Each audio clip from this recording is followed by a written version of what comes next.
ओम शांति। 5 सितंबर 2025। आज का पुरुषार्थ।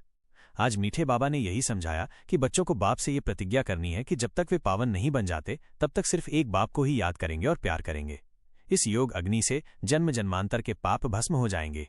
जगत का बाप, शिक्षक और गुरु एक ही है जो पतित पावन है। वह ब्रह्मा के तन में प्रवेश कर विश्व को पावन बनाता है। गृहस्थ जीवन में रहते हुए कमल फूल समान पवित्र बनना बहादुरी का काम है। यही वीरता है जो सन्यासी भी नहीं कर सकते, जो आप बच्चे ही कर सकते हो। अपनी तकदीर खुद बनानी है। कोई आशीर्वाद से ऊंच नहीं बन सकता। जितना हम याद में रहेंगे और सेवा करेंगे उतना ही ऊंच पद पाएंगे। सतयुग में आत्मा खुशी खुशी से शरीर छोड़ती है। वर्तमान समय में सयाने बच्चे चाहते हैं कि वे बाप की याद में ही शरीर छोड़ें ताकि वे कर्मातीत अवस्था को प्राप्त कर सकें। देही अभिमानी बनकर देह को भूलना है। देह अभिमान ही सब दुखों का कारण है। शिव शक्ति पांडव सेना के रूप में बच्चों को बहादुरी दिखानी है। डरपोक नहीं बनना है, बल्कि सर्वशक्तिमान बाप की याद से शक्ति प्राप्त करनी है। क्या और कैसे पुरुषार्थ करना चाहिए? 1. याद की यात्रा, मनमनाभव। क्या सबसे मुख्य पुरुषार्थ है मनमनाभव, यानी सिर्फ एक बाप को याद करना।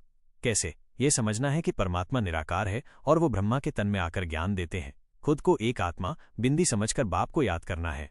उठते बैठते, खाते पीते, चलते फिरते हर पल बाप की याद में रहना है। 2. पवित्रता और दैवी गुण धारण करना। क्या गृहस्थ जीवन में रहते हुए भी कमल फूल समान पवित्र बनना। कैसे? श्रीमत पर चलकर पवित्रता को धारण करना। काम, क्रोध, लोभ, मोह, अहंकार जैसे विकारों से दूर रहना। अपने अंदर दैवी गुणों को धारण करना और दूसरों को भी पवित्र बनने में मदद करना।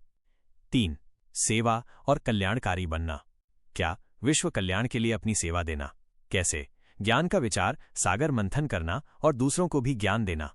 ये समझाना कि गीता का भगवान कौन है और भारत को फिर से विश्व का मालिक कैसे बनाया जा रहा है। दूसरों के प्रति उपकार और शुभकामना रखना जिससे दुआएं प्राप्त हों। 4. निर्विघ्न स्थिति बनाना।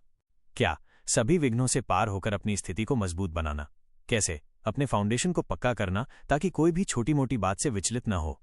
ये लक्ष्य रखना कि बहुत काल से निर्विघ्न स्थिति का अनुभव करना है। अहंकार से मुक्त होकर पुण्यात्मा बनना और दूसरों को भी पुण्यात्मा बनाना। 5. अंत की तैयारी। क्या कर्मातीत अवस्था को प्राप्त करना ताकि अंत में शरीर छोड़ते समय केवल बाप की ही याद रहे। कैसे? इस पुरानी खाल शरीर से ममत्व निकालना। ये महसूस करना कि अब हम वापस बाबा के पास जा रहे हैं। अंत समय में बहुत पछतावा न हो, इसके लिए अभी से कड़े पुरुषार्थ में लगना है। ओम शांति।